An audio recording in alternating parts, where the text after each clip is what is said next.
No niin, oikein hyvää huomenta päivää kaikille ja tervetuloa First Beatin ja Helsan yhteiseen webinaariin Miksi uuvumme? Ymmärrystä ja työkaluja uupumuksen välttämiseen organisaatioissa. Minä olen Tuomisen Satu First Beatistä. Toimin siellä tuotekehityspuolella, olen liikuntafysiologia ja hyvinvointiasiantuntija.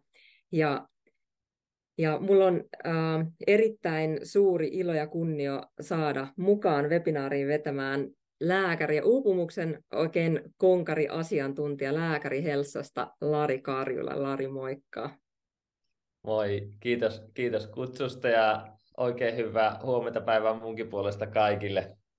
Tosi mukava olla tämän aiheen äärellä ja tuo oli hyvä, kun sanoit, että konkari-asiantuntija, mutta se on hyvä, että mä en ole kokemusasiantuntija, mikä on ollut itse asiassa se mun juttu, yksi iso syy, miksi mä oon halunnut siihen asiaan paneutua, että kun ei ole kokemusta, mutta kun on hirveä into ymmärtää sitä asiaa. Se on varmaan hyvä ja melkein poikkeuksellinenkin lähtökohta ehkä moneen asiaan. Alkuun ennen kuin lähdetään ihan sitten pureutumaan päivän teemaan, niin muutama tämmöinen tekninen juttu tähän näin, että ensinnäkin kannustan teitä kaikki osallistumaan aktiivisesti tähän sillä lailla, että te voitte kysymyksiä heittää meille tuonne Q&A-osioon, niin me poimitaan sieltä sitten sitä mukaan, kun on aina hyvä kohta. Ja toki tuotte myös etukäteen lähettää meille oikein hyviä kysymyksiä, niin niihin kanssa vastaillaan tässä webinaarin aikana. Ja muuten mikit on mykistetty. Tallenten saatte sitten jälkikäteen. Kaikki ilmoittautuneet saa sähköpostiinsa tallenteen tästä. Mutta ylipäätänsä päivän kulku menee niin, että tutustutaan nyt tässä 45 minuutin webinaarin aikana uupumukseen ilmiönä ja keskustellaan siitä, että miten johtamisen kanssa me voidaan vaikuttaa siihen. Ja tosiaan sitten katsotaan, mihin tämä keskustelu johtaa. Että meillä ei ole ihan tarkkaa käsikirjoitusta, että mennään flown mukana. Joo, Mutta ei miten semmoinen kysymys, että onko meillä chatti käytössä, pystyykö ihmiset kirjoittamaan chattiin? Mua ainakin kiinnostaa kuulla kaikille, että mistä päin porukkaa on linjoilla ja sitten, että mikä ehkä tässä aiheessa kiinnostaa, niin voi heittää. Se voi ohjata sitten siihen, että miten, toki voi sieltä kysymysboksin kautta myös esittää näitä, mutta olkaa aktiivisia. Puhutaan sitten niistä asioista, mitkä teitä mietityttää ja kiinnostaa nimenomaan tässä aiheessa. Joo. Minä meinasin kysyä alkuun, että miten Lari sijoit tähän niin kuin erityisesti niin kuin uupumuksen ja johtamisen pariin sillä lailla niin kuin pureutui niin paljon, että sinä olet jopa kirjoittanut kirjan aiheesta, eli ymmärrä uupunutta, johda uuvuttamatta. Vähän siellä jo kerroitkin, mutta jäikö vielä joku semmoinen tärkeä, että... Joo, ei ole varmaan niin kuin tämä työnkuva, mitä itse teen tällä hetkellä, että kehitän organisaatiokulttuuria ja johtamista, niin ei ole varmaan se tyypillinen, mitä lääkärit tekee. Mulla oli sinänsä niin kuin aika, jo silloin kun opiskelin lääkäriksi, niin oli tiedossa, että mua kiinnostaa tavallaan niin kuin laajempi työelämän kehittäminen terveempään suuntaan. Ja sitten kun siihen on pysähtynyt ja syventynyt, niin ymmärtänyt sitä, että semmoinen niin yrityskulttuuri, johtamiskulttuuri on kuitenkin semmoiset, joilla on mieletön mahdollisuus vaikuttaa positiivisesti ihmisiin. Ja 2020 oikeastaan koronan myötä oli semmoinen viimeinen niitti, tavallaan kun alettiin, tosi paljon oli pysynyt keskusteluissa pinnalla se, että ihmiset uupuu ja nyt mikä tuli tämä Työterveyslaitoksen viimeisin selvitys, että joka 4 on niin merkittävässä riskissä uupumassa. Tätä viestiä on tullut ainakin mun korviin niin jo vuosikauet ja 2020 mä sitten ajattelin, että no ehkä mä voisin tuosta aiheesta kirjan kirjoittaa, kun tunnistin, että uupumus on tosi yleinen juttu ja sitten, että me ei uupuneet ollaan vähän huonoja kohtaa ja johtaan sitä asiaa niin, ettei ihmiset uupuisi, koska se kokemuksen ymmärtäminen on niin vaikea. Ja tämä on tosiaan tämä kirja, minkä kirjoitin, Ymmärrä uupunutta, johda uuvuttamatta. Ja siinä mun pointtina oli, että mä haluaisin päästä siihen kokemusmaailmaan käsiksi, miten ei uupunutkin johtaja, esihenkilö voisi johtaa niin, että ihmiset ei uupuisi. Ja monesti on kyseenalaista, että onko se mitenkään mahdollista, ja kyllä mullekin on tullut kommentteja, että mikä sinä olet tuosta kirjoittamaan, mutta onneksi palaute on ollut sitä, että uskomattoman hyvin on päässyt siihen asiaan käsiksi, ja kyllä sitä niin kuin aika hyvin onneksi päässyt omastakin mielestä niin kuin juttuun kiinni, että kyllä ihmisistä näkee tänä päivänä itse jo aika kaukaa, että jos ollaan menossa kohti uupumusta, että sillä on niin kuin ihan positiivista. Tuossa oli hyvä tai noukin tuosta tavallaan toisin sanoen, mutta kuulluksi tulemisen, että se mitä on itse tässä nyt 20 vuotta kehittänyt stressi- ja palautumisen analytiikkaa, ja ensimmäiset 15 vuotta minä kävin tosi tiiviisti sitten asiakkaiden kanssa, keskusteltiin läpi heidän näitä stressituloksia ja käytiin sitä elämää, ja se, mikä todella usein, aina silloin kun se tulos oli tosi huono, oltiin menty jo sinne tilanteeseen, että tavallaan ihan pienillä keinoilla ei välttämättä sitä tilannetta korjata, niin siellä niin usein liittyy se sitten työhön tai sinne omaan vapaa-aikaan ja henkilökohtaiseen elämään, niin oli juuri se, että kokemus siitä, että ei pysty itse vaikuttaa tai ei tule kuulluksi siinä niissä asioissa, mitkä siellä on niitä perimmäisiä syitä. Yep. Pitäisikö meidän lähteä ihan sitten kysymysten kautta purkamaan tätä tematiikkaa, eli mitä uupumus tarkoittaa? Niin joo, siis sillä tämä on varmasti hyvä peruskysymys, mistä on hyvä lähteä liikkeelle, ja varmaan linjoillakin on useita, jotka on itsekin uupumuksen läpi käynyt, niin valitettavaa yleinen kuin se onkin. Toki siis sillä moni uupunutkin kokee myös, että se on ollut myös tärkeä ja tarpeellinen ja opettavainen vaihe elämässä, mutta kyllähän uupumuksessa niin ihmisille, jotka ei ole uupunut koskaan, niin mä sanotaan sitä sillä, että pitää ymmärtää, että semmoinen tavallinen stressi, jossa niin kuin kroppa on ehkä vähän semmoisen niin kuin adrenaliinin vallassa ja stressihormonit on koholla, että pikkusen syke nousee ja tuntuu, että pikkusen semmoista kevyttä sähellystä saattaa olla arki, niin se on täysin eri asia kuin uupumus. Että uupumuksessa ihminen ei enää toimi tietyllä tavalla niin kuin terveellä, normaalilla tavalla. Että se voi olla sitä, että ei pysty nukahtamaan, vaikka nukkuisi pitkiä yöunia, niin edelleen on täysin niin kuin väsynyt. Ei pysty käsittelemään semmoisia niin kognitiivisia tehtäviä enää samalla tavalla, mitä normaalisti. Ja aivan äärimmillähän se menee siihen, että niin paljonko 1+6, niin tuntuu, että niin pää ei enää toimi. Ja nämä on siis semmoisia, mitä mä oon kuullut uupuneilta. Ja tällainen mä itse olen sitä oppinut ymmärtää ja kuvailee, että se on enempi semmoinen niin mielen poikkeuksellinen reaktio. Ja se ei ole sama asia kuin se, että jos mäkin olen tehnyt vaikka yövuoroja lääkärihommissa, niin onhan sitä niin kuin kroppa hapoille ja maha sekaisin semmoisen valvomisen jälkeen, kun ei mennäkään semmoinen terveensä rytmissä. Mutta se, että uupumuksessa se on niin kuin syvemmällä se vaikutus. Mutta miten sä niin kuin ajattelet, miten voisi vielä syventää tai tarkentaa tätä ajatusta? No se,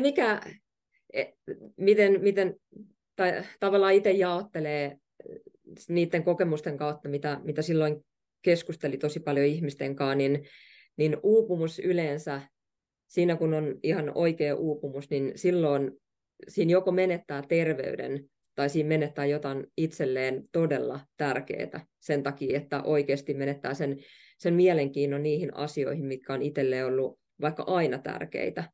Ja se on semmoinen mun mielestä vedenjakaja, jolloin voi puhua, että on tilanne ennen ja jälkeen. Ja sehän pakottaa sitten tekemään niin kuin muutenkin tosi monesti aika isoikin luopumisia sellaisia asioista, mitä ei tekisi koskaan muussa tilanteessa, jos ei olisi pakko.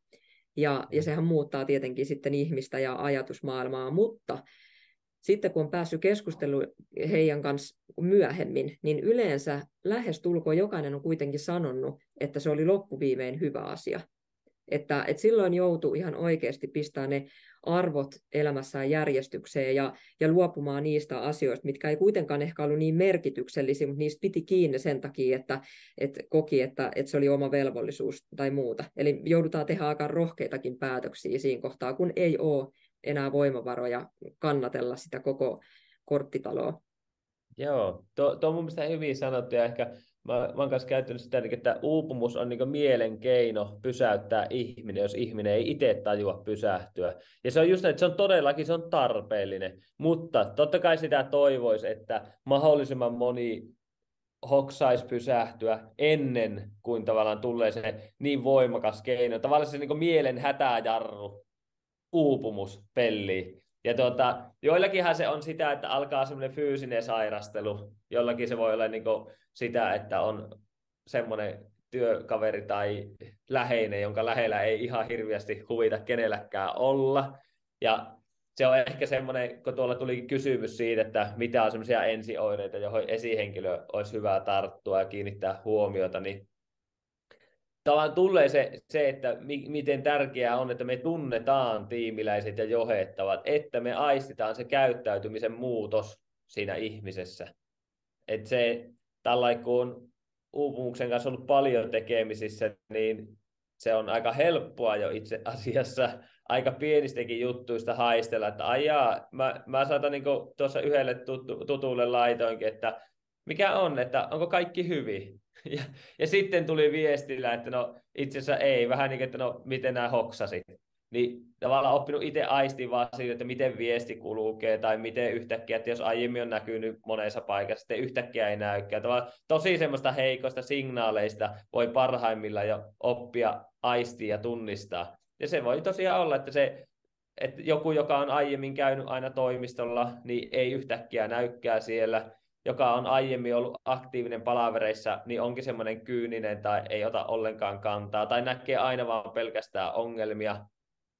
Semmoinen, joka tietyllä tavalla antaa niitä hätähuutoja, että kun projekteja tulee, niin on aina vaan tuskissaan, että miten mä nyt näistä selviän. Tai sitten myös, voi olla ihan toisenkin suuntaan. Tämä on niin itse se uupumuksen haaste, kun sitten taas se reaktio voi olla ihan toisinkin päin, että se, joka aiemmin on tietyllä tavalla aina vähän järkevästikin analysoinut, että ehkä mun ei nyt kannata ottaa, koska mulla on tämä ja tämäkin menossa, niin saattaa ollakin, että vaan se sanoo, että joo, laita vaan sinne, että mä nyt hoijaan heti, kun mä ehdin. Ja käyttäytymisen, jos lähtee tapahtumaan muutosta. Ja siinä on oikeastaan se vaikeus ja toisaalta se pointtikin. Joo, mulla on myös niitä esimerkkejä, mistä huomaan, että semmoinen että ihminen alkaa esimerkiksi nauraa aika niin kuin, liioitellusti tai hysteerisesti ja on semmoinen ylipositiivinen, että myös niinkin päin se voi näkyä. Ja niin kuin tai sanoit, että kuinka tärkeää on se, että muistaa kysyä ja uskaltaa kysyä, että hei, mitä sulla kuuluu, miten sinä oikeasti voit. Niin sillä jo monta kertaa saatetaan päästä siinä asiassa eteenpäin. Jep. Joo, sehän on vähän niin kuin parisuheekin, että parisuhteessakin tekee ihan hyvää, että jos välissä uskaltaa vaikka puolisolta kysyä, että hei, miten meillä on mennyt. Hirveän pelottava kysymys, niin parisuhteessa kuin sitten sille työntekijälle, tiimiläisellekin. Mutta se, että jos välissä on niin mahdollisuus heittää se kysymys ja oikeasti olla läsnä ja kuunnella, niin kyllä ei se mitään sillä rakettitiedettä ole, mutta eikä mä ajattele, että kaikkien pitäisi mitään psykologeja tai lääkäreitä olla työelämässä, vaan pointtina se, että uskaltaa olla sen asian äärellä, sen ihmisen äärellä läsnä olevasti, niin sieltä kyllä signaaleja tulee. Et melkein kaikki uupumuskeissit, mihin itse olen törmännyt, niin vaikka ne on tietyllä tavalla monesti tullut salama kirkkaalta taivaalta, mutta kyllähän niissä oikeasti on ennusmerkit ollut jo pitkään nähtävillä. No entä sitten, miten työntekijä voi toimia, jos esihenkilö ei näe tai ymmärrä mitään niistä signaaleista tai myöskään suora ei kelpaa vastaukseksi, niin toki se nyt menee vähän työntekijä näkökulmaan, mutta onko siihen? Niin, kyllä kaikki, että linjalla on varmaan paljon esihenkilöitä ja esihenkilön asemassa olevia, heilläkin on yleensä vielä sitten joku esihenkilö, toimarillakin on hallituksen puheenjohtaja, niin tavallaan kyllä siinä niin ketjussa myös se vaatii myös, että tämän päivän työelämässä ei kukaan muu huolehdi yksittäisen ihmisen hyvinvoinnista kuin ihminen itse. Se pitää silti muistaa se realiteetti, että meidän on niin vaikea ymmärtää toisen kokemusta, toisen maailmaa, että ei me voida laskea sen varaan, että joku muu tietyllä tavalla huolehtii siitä, että meidän tehtävänä on sanoa, että hei, nytten tulee rajaa vastaan, että mielellään tekisin täällä töitä, mutta jos oikeasti mua ei ymmärretä tämän enempää, että nyt mä oon niin kuin menettämässä terveyteni, jos mä jatkan tällä tavalla, että pitää niin kuin osata ilmaista niin kuin se tilannekuva oikeasti niin rehellisesti, ja tullaan myös siihen, että miksi ihmiset niin kuin sitten uupuu, mihin varmasti nyt niin kuin lähdetään käsittelemään, niin se, että kyllähän ihmiset juoksee tämän päivän työelämässä ihan liikaa sen taloudellisen menestymisen perässä. Me mieluummin ollaan ahistuneita hyväpalkkaisessa työssä, ennen kuin matalapalkkaisessa työssä onnellisia. Ihmisillä on niin hirviä tarve tulla hyväksytyksi, näyttää hyvältä ulospäin, näyttää, että tavallaan meilläkin menee hyvin ja kyllä mekin tässä pärjätään. Että semmoiset niin omat tarpeet unohdetaan ja ohitetaan mieluummin.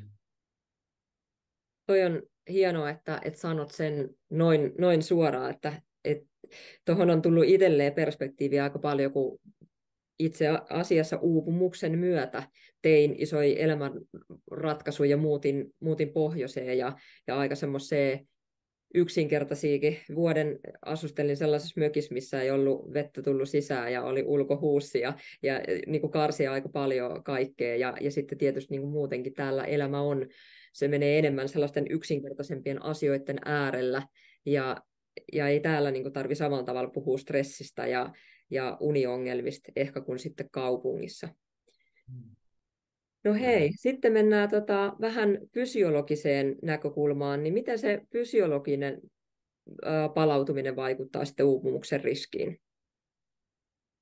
No joo, tuohon liittyen niin kuin uupumuksen semmoisen niin kuin ymmärtämisessä mun mielestä on todella tärkeää, että melkein voi sanoa, että älykkäätkin ihmiset sanoo, kun kysyy, että no miten ihminen voi huolehtia omasta hyvinvoinnistaan, niin hyvin älykkäät ihmiset tuos, että no eihän se, kun se on ravinto, liikunta, lepo, että näiden tasapaino. Jos ihminen oikeasti olisi niin yksinkertainen ja se olisi niin helppoa, niin eihän meidän tarvitsisi niinku mistään uupumusteemasta oikeasti puhua. Ja tähän liittyen mä kysyin tuossa ChatGPT:ltä, mitkä on hyvää elämän rutiinit. Ja tässä on nyt semmoinen niinku 10 kohan äärimmäisen potentiaalinen lista, että kun jokainen veisi työpaikalleen ja jokainen esihenkilö niinku kannustaisi ihmisiä tähän, niin saa varmasti uupumuksia esiin enempi kuin koskaan aiemmin. Me ajatellaan hyvin mekaanisesti, että no niin, että tämmöinen niinku to-do-lista vaan mulle itselle tämmöinen lukujärjestys joka päivälle ja ei muuta kuin suorittamaan, niin kaikki on hyvin. Ja tämähän on niinku ehkä semmoinen niinku fysiikan ja fysiologian näkökulmasta, niin tämähän näyttää hirveän hyvälle. Ja onhan se totta, että jos kaikki nämä toteutuu, niin se on tietyllä tavalla, että no niin, hyvin menee, mikäs tässä. Mutta jos mä mietin, miksi ihminen oikeasti uupuu, niin ei se uuvu siitä, että nämä kaikki ei toteudu, vaan se uupuu siitä, että kokee sitä semmoista niin kuin riittämättömyyden tunnetta ja keskeeräisyyden tunnetta siitä, että kun ei nämä kaikki ole kohillaan. Se, että onko meillä opiskelua ja kehittymistä tai että saahanko me aina niin kuin monipuolista ja tasapainoista ravintoa, niin kyllähän ihminen kestää. Siis kyllähän ihminen pystyy voimaan aivan hyvin, vaikka vettäisi mikropizzaa niin kuin kuukauden putkeen. Ei se oikeasti mitään niin kuin uupumusta, eikä se oikein hirveän paljon muutakaan terveysongelmia ei kuukaudessa saa aikaan. Mutta se, että meidän pitää ymmärtää, että mikä sitä henkistä nakerrusta saa aikaa. Ja se voi olla enemmän sitten tosiaan, että kun me lyödään näitä listoja ja laitetaan ihmiset suorittaa. Ja sitten jos miettii tavallaan sitä fysiologista näkökulmaa, ja mikä sen rooli on siinä niin kuin uupumuksessa, niin kyllä se niin kuin näkyy tietyllä tavalla aika monilla, että kun se uupumus alkaa niin kuin läheneen tai uupumus on vahvasti päällä, niin kyllähän uniongelmat on niin semmoisia tosi leimallisia uupumukseen liittyviä, että joko ei saa nukuttua, ei saa nukahettua, herää liian aikaisin. Tosi yleistä herätään liian aikaisin aamulla, kroppa virittyy niin paljon, on niin virittyneenä, niin alkaa jo mieli valmistautua seuraavaan päivään. Stressitasot nousee niin aikaisin aamuyöllä, että herätään 5, vaikka kello olisi soimassa 7. Siinä se niin fysiologinen merkitys. Ja sitten huomaa myös sen, että se uniongelma voi olla se muna tai kana. Et monesti on myös sitä, että tingitään, ehkä enemmän jopa sanoisin, että nuoremmilla ikäpolvilla, että tingitään palautumisesta tosi pitkään. Ja sitten ei hahmoteta, että hei, tehdään vaikka tietotyötä, ei hahmoteta, että se unihan ja palautuminen on se tapa, jolla sitä kaistaa pidetään leviänä, kapasiteettia pidetään yllä, niin sitten huomaamatta tietyllä tavalla veetään vajaalla tankilla ja sitten sieltä saattaa koitua isompia ongelmia.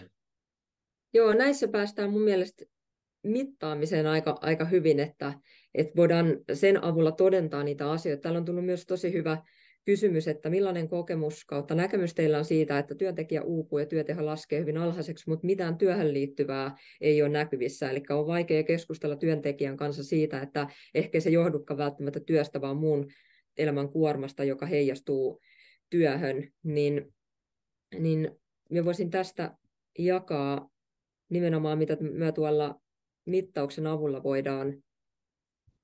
voidaan selvittää.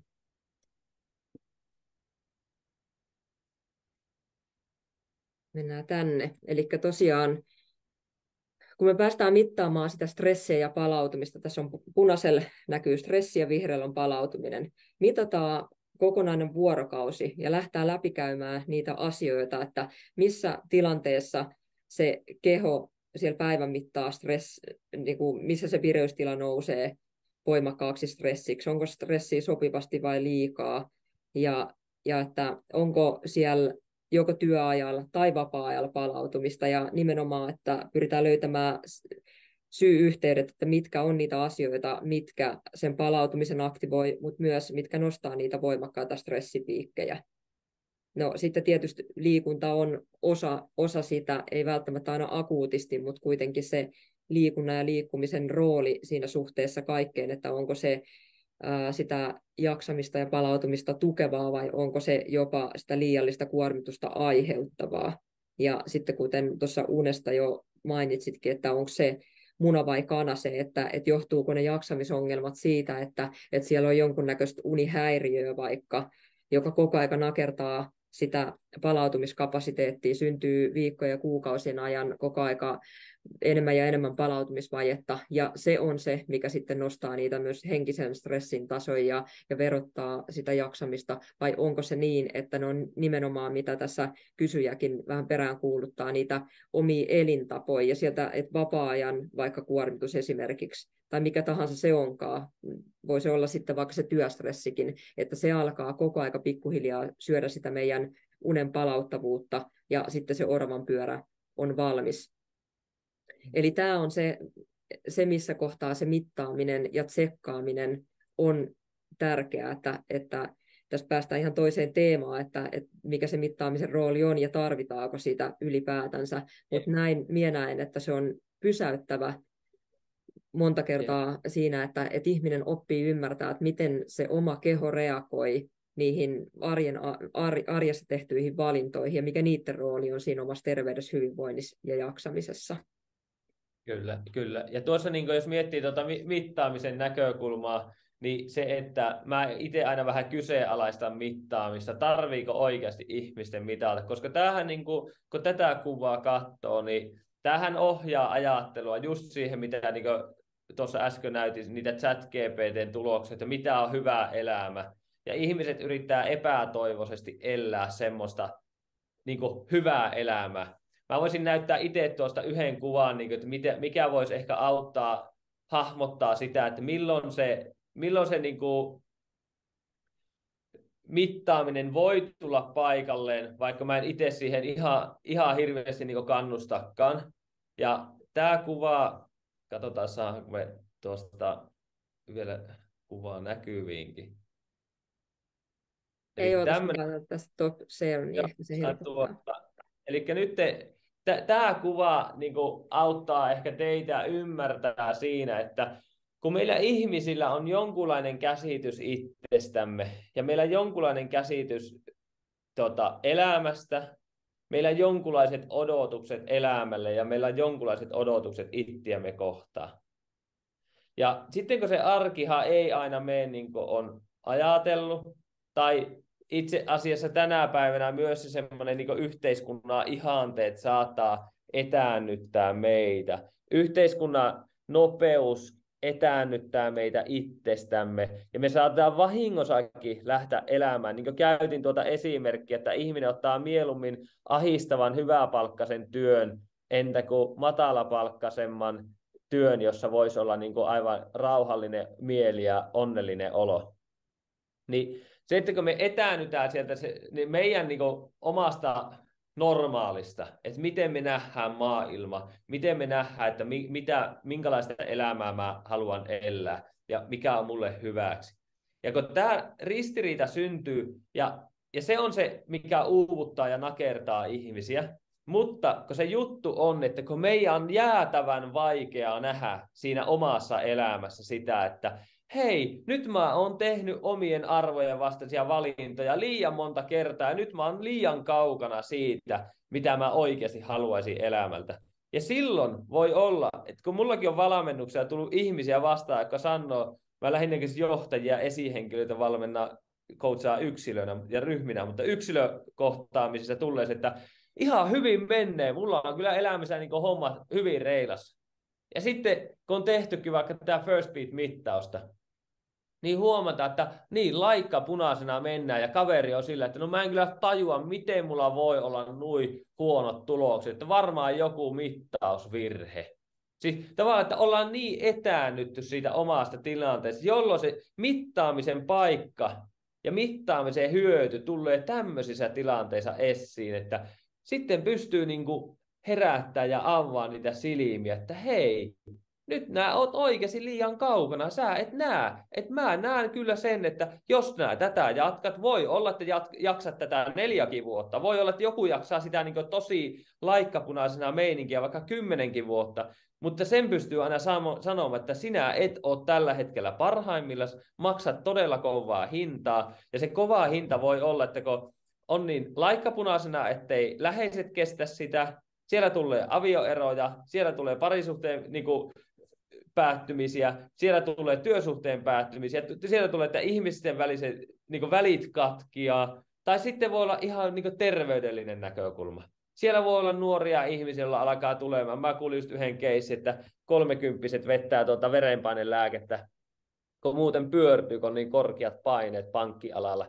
Niin tavallaan, että me mennään semmoinen niin sairaaseen tilanteeseen, toki nuo on niin äärimmäisiä esimerkkejä, mutta semmoisen sairaaseen tilanteeseen saattaa ajautua, kun me niin etäännytään itsestämme. Ja silloin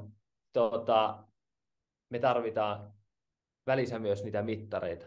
Ja mittaamista tarvii mun mielestä tehdä sen verran, että me pärjätään ilman mittaamista.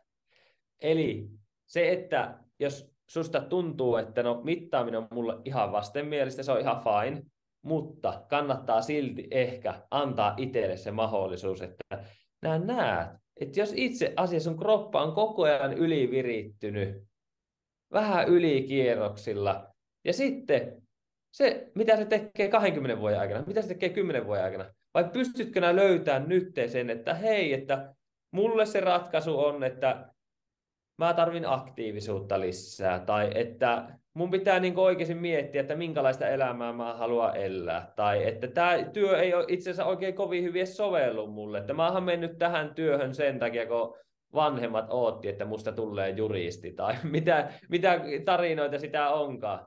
Mutta silloin mittaaminen mun mielestä paikalla. Mutta mun mielestä myös chatti, laittakaa niinku kommenttia, onko teidän mielestä mittaaminen, onko se fine, onko se hyväksi, pitääkö sitä tehdä paljon, pitääkö sitä tehdä niinku satunnaisesti, pitääkö sitä tehdä muutaman kerran elämän aikana. Joo, täällä nauraskellaan muun muassa toi Laikka Punainen saanut hymyöitä ja sama määrä työtä saattaa tuntua merkittävästi uuvuttavammalta kuin hallinnan tunne jollain muulla alueella elämässä on saanut kolhuun. Hallinnan tunne elämässä lienee tärkeä. Hei, sitten kysymys oli tullut etukäteen, että no mitä sitten, kun se uni ei palauta, eli vaikka me ollaan oltu unessa 8 tuntia, se on punasta ja sykkeet on tosi korkealla, niin mikä silloin avuksi? Joo, silloinhan tekisi mieli tehdä hengitysharjoituksia. Ja tämän päivän elämässähän ja jokainen, joka menee jonnekin Instagramiin ja siellä löytyy monituhatpäinen coachien joukko, joka jakaa vinkkejä, että kun hengität syvään ja rauhallisesti, niin sun keho rauhoittuu, kun tämä vaikuttaa siihen vaagushermoon. Ja nehän niin suoraan sanottuna aika vitsi niin silloin, kun tilanne on oikeasti niin haastava, että ei oikeasti palauduta.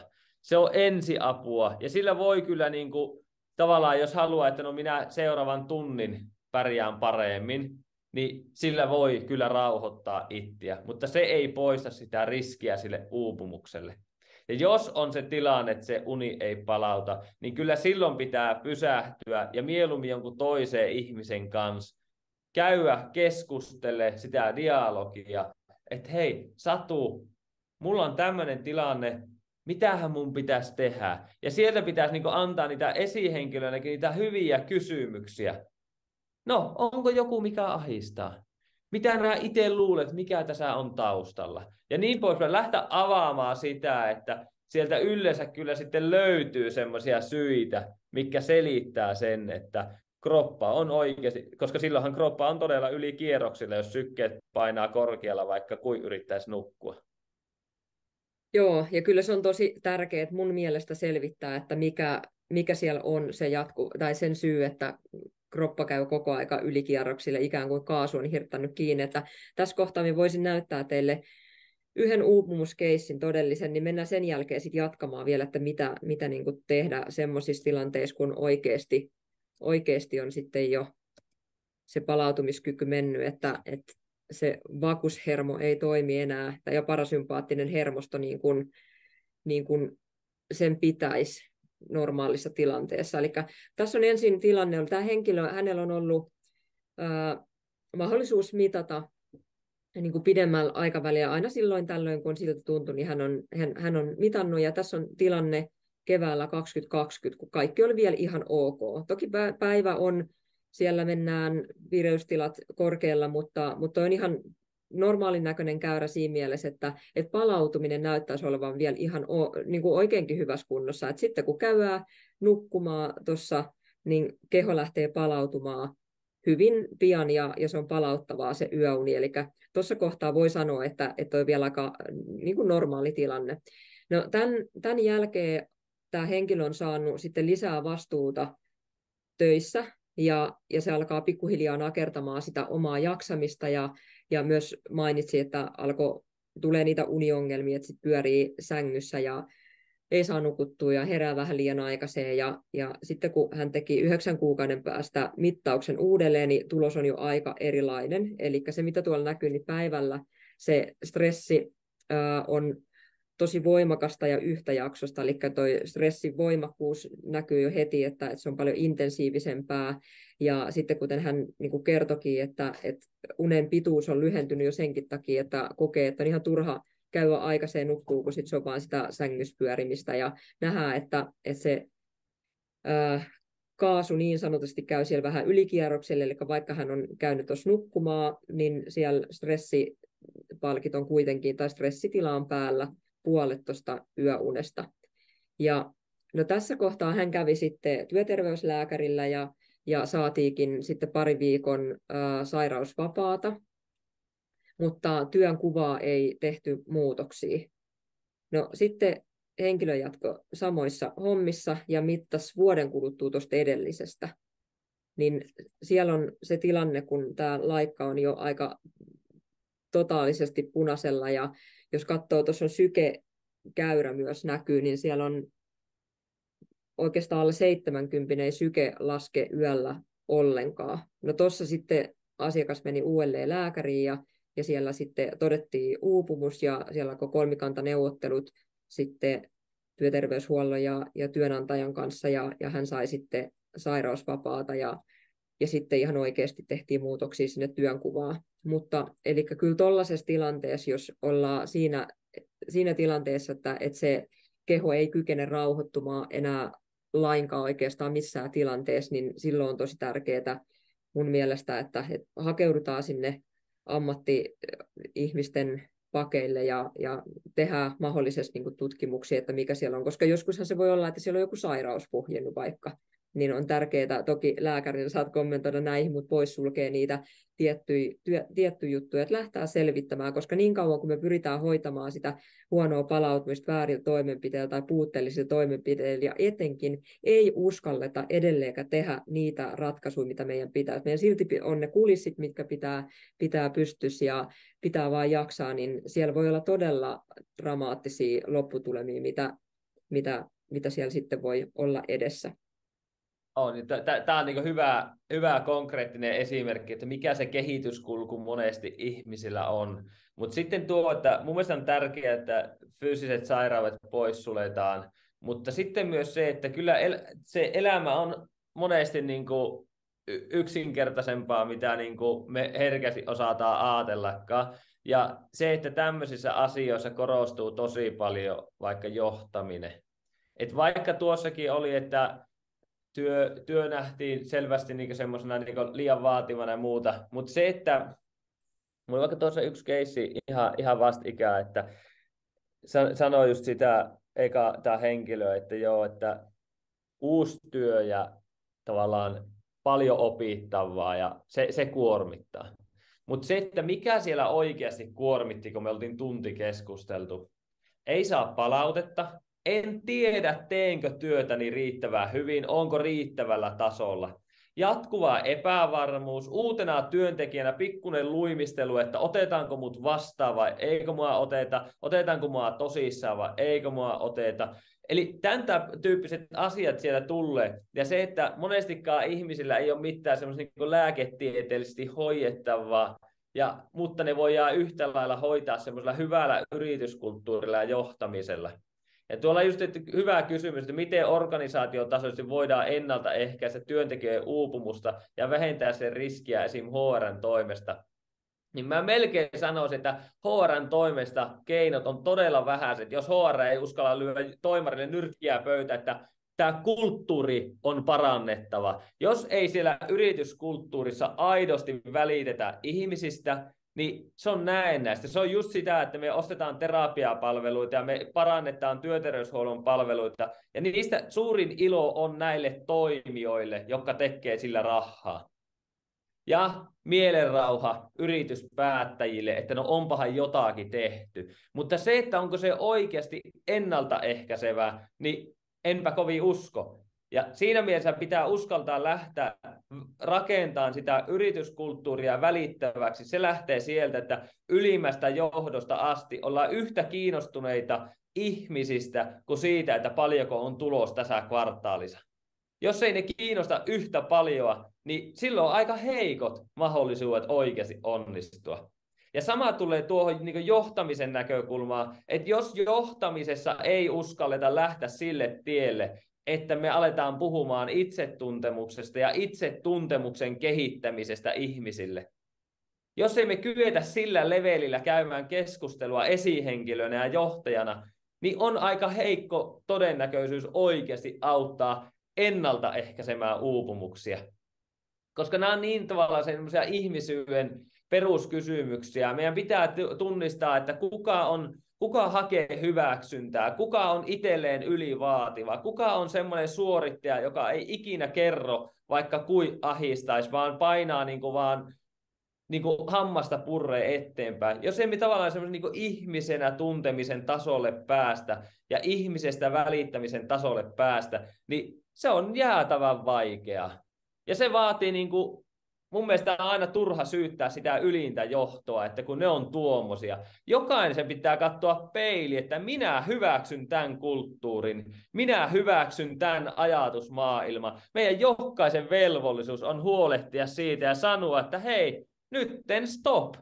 Ja uskaltaa vettää sitä rajaa, että nyt me uuvutetaan meidän ihmiset, jos ei me oikeasti uskalleta tehdä tässä ryhtiliikettä. Eikä vaan todeta, että no niin, että no palakka juoksee, niin antapa olla, että mennään vaan talle ja odotetaan, että pikkuhiljaa porukka vuoron perään uupuu. 1/4 on uupumusriskissä tämän päivän työelämässä, niin onhan se ihan too much. Kyllä, ja huomasi paljon, kun aikanaan kävi yrityksissä antaa ryhmäpalautteita, niin siellä myös huomaa, tai tunnistaa aika nopeasti sellaiset organisaatiot, sieltä puuttuu ehkä johto myös paikalta, vaikka puhutaan työhyvinvoinnista ja muuta, mutta siihen kuitenkin vielä rinnalle se yksilönkin vastuu, että toi oli kyllä, mulla tuli oikein kylmät väreet, kun minä puhuin, tai kun kuuntelin sinun kommenttia, että tämän varmaan päivän tärkein laini tuli tuossa. No vielä semmoinen yksi näkökulma keretään ottaa. Meillä loppuu ihan kohta tässä aika, mutta monesta suunnasta tullut kysymyksiä siitä, että mitä jos se itse uupunut ei ota tukitoimia vastaan, niin mitä siinä sitten voidaan? Joo. Uupunut on kyynistynyt, on selviytymismoodissa, on heittänyt sen pelastusrenkaan sinne pinnalle ja koittaa kaikin keinoin päästä sinne ja kuvittelee tekevänsä koko ajan parhaita mahdollisia ratkaisuja. Sen vuoksi uupumuksen torjunta siinä pisteessä, kun ihminen on tuotavaille uupunut, äärimmäisen vaikeaa. Onnistumisen todennäköisyys on pieni.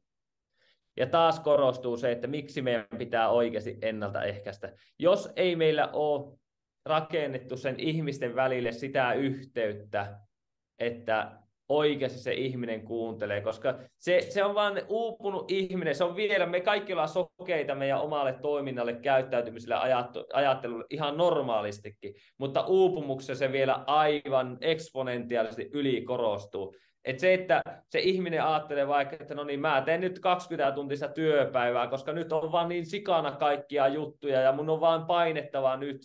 Se ei näe sitä, että hei, tuo on ihan tehotonta, nää pystyt pyytämään apua, nää voit todeta, että nyt me rajataan, me ei tehdä noita asioita. Ennakointi, se yhteyden rakentaminen sillä, että kun tulee se hetki, että voi mennä ja sanoa, että Lari, tästä me on puhuttu aiemmin, nyt on se hetki. Mä tunnistan nyt, että nyt sulla on lähtenyt väärälle polulle ja mä näen tämän, mistä me on puhuttu paljon aiemmin. Nyt ollaan siellä ja nyt mä haluan auttaa sua. Nyt sun pitää tehdä. Se on, se on välttämättömyys, mutta myös sitten se, että jos se ihminen on siinä ääritilanteessa, niin muistaa se, että on iso riski, että se, kenelle meet sanomaan, niin kokee, että sinä tuut ylhäältä päin. Ja silloin se vaatii semmoista jäätävää nöyryyttä, jäätävää huolellista sanojen asettamista, että Satu, mä tiedän, että tämä on vaikea asia. Tämä on vaikea mulle tulla edes sulle sanomaan, mutta mä välitän susta niin paljon, että mä haluan sanoa. Me ympärillä, me nähdään, että sun tilanne on haastava. Sä oot ylikuormittunut, sä oot stressaantunut ja sun toiminta ei ole sitä, mitä Satu sulla on nähty aiemmin.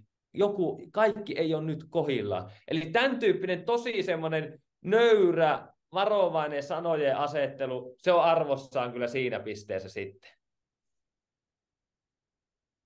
Tuohon kommenttiin on kyllä todella hyvä päättää. Tämä melkein tuli kyynel silmää siitä, että empatiasta, mitä voi toiselta ihmiset saada, mitä meiltä puuttuu ihan liian paljon.